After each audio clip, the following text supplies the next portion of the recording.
quem você considera ali o top 5, por exemplo, de figuras, de personagens históricos aí? Essa pergunta é excelente, porque ela traz uma reflexão histórica que nós temos que buscar primeiro nas origens da civilização. Nós observamos, por exemplo, no surgimento da história com os sumérios, que aquela organização de cidades e estados que inventaram a matemática, que inventaram a escrita, eles nos deram um conceito do rei sacerdote.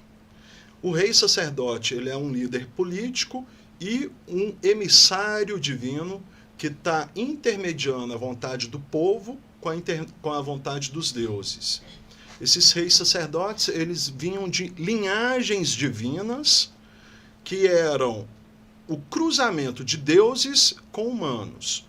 Então, normalmente, os antepassados mais distantes dos reis sacerdotes eram frutos da relação amorosa e erótica de deuses ou deusas com homens ou mulheres. Por exemplo, o Gilgamesh, o rei sacerdote de Uruk.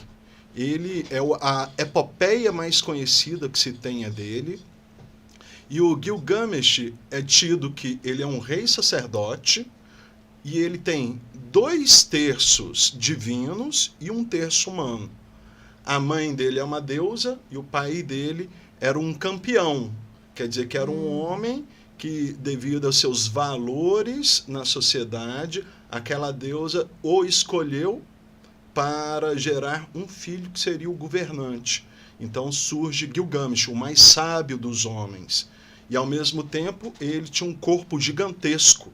É tido que ele tem 11 côncavos de altura. Um côncavo é essa medida aqui, gente, ó, da ponta do dedo à ponta do cotovelo. Então o cara era realmente... 6 metros. Coisa pouca. 6 metros. E no texto, né, dá as medidas. Seu peito é grande, tem 4 metros, sua perna é enorme, parece uma árvore. Ele é um gigantesco, então ele ganha de todo mundo nas batalhas, mas depois ele vai livrar o mundo de monstros, que é uma coisa muito interessante. Um outro herói, que vai ser metade homem, metade deus, Hércules, ele também vai livrar a humanidade de monstros e ele vai ser o progenitor de linhagens de reis. Então o Hércules ele vai estar em linhagens de várias cidades-estados gregas, já 3, 4 mil anos depois dos sumérios. Os romanos também tinham a ideia do imperador ser um deus vivo, assim como os faraós no Egito eram deuses vivos.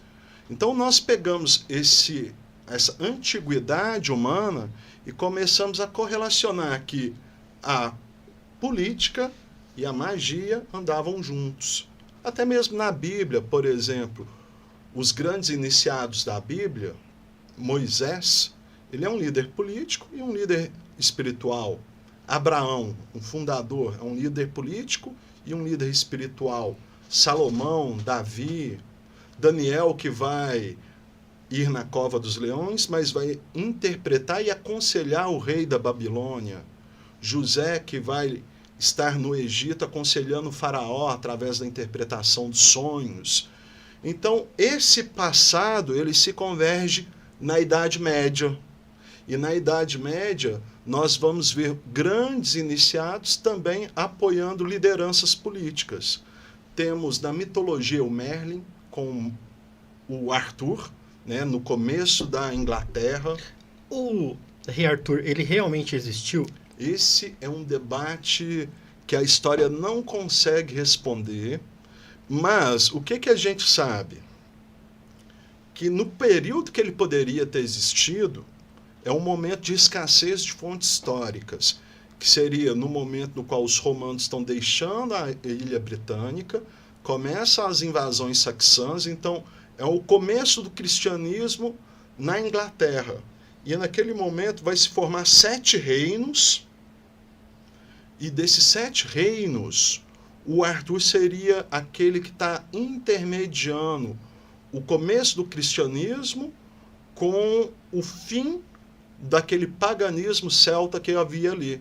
Então, por exemplo, o Arthur ele estaria como se fosse um cidadão romano tardio, com a ideia civilizatória romana, mas o conselheiro dele, o Merlin, seria, de certa forma, um druida celta, que consegue interpretar a natureza, que consegue fazer previsões do futuro. Mas os cavaleiros que vão servir a Arthur, por serem cavaleiros, todos são cristãos, porque a cavalaria ela surge como um modo de vida cristão.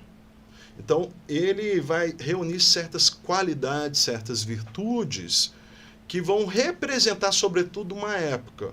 Então, historicamente, não tem nenhum vestígio, nenhuma materialidade que ele existiu ou não, mas existe ciclos de histórias, canções e tapeçaria que narram ele como um ideal humano.